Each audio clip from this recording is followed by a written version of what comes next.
au lieu de négocier en groupe. On ne l'a pas fait en 1994, en 1995, quand l'OMC a été créé. C'est ça qui est dommage. L'UMOA n'a pas rempli son rôle. Pourquoi?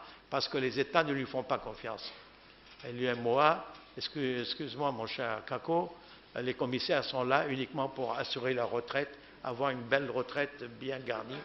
C'est tout, mais ils ne font rien sur place. Maintenant, peut-être qu'avec lui, les choses vont changer. J'ai confiance.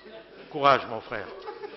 Bon, alors, et ensuite, il faudrait que vous soyez, vous jeunes, les jeunes, vous avez été emportés actuellement, l'instruction se fait beaucoup plus par les réseaux sociaux que par l'enseignement que vous recevez.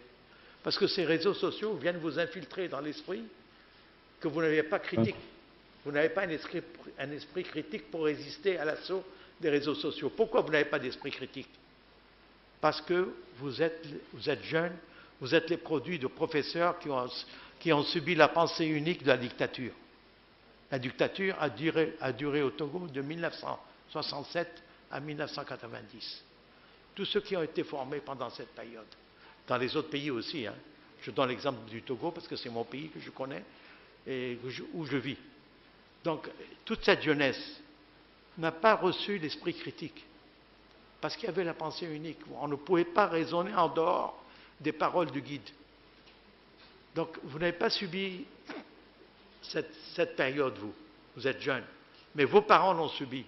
Ils n'avaient pas le droit de dire autre chose qui puisse déplaire au pouvoir en place. Donc, il y avait une autocensure. Et l'autocensure a été transmise à leurs enfants, que vous êtes. Et donc, vous ne pouvez pas avoir l'esprit de discernement que nous, les anciens, avons. Les anciens Togolais qui ont plus de 70 ans.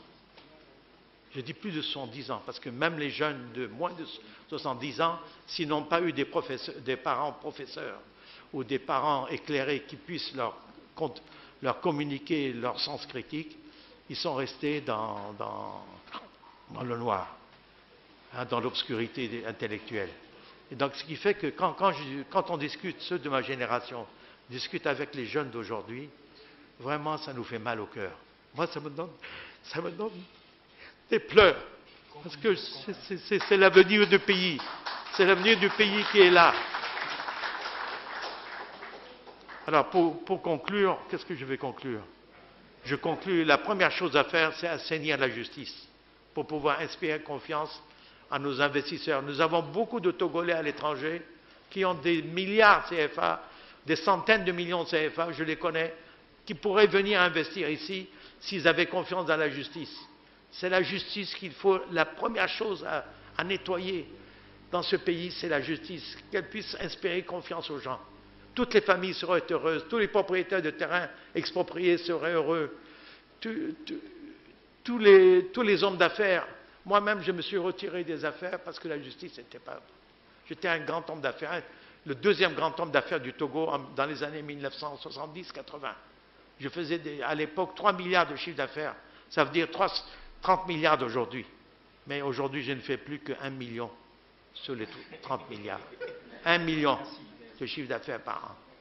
Parce que je suis dans le collimateur des soi-disant opposants, alors que je ne suis ni opposant ni composant. Je suis pour la vérité togolaise. J'ai dit.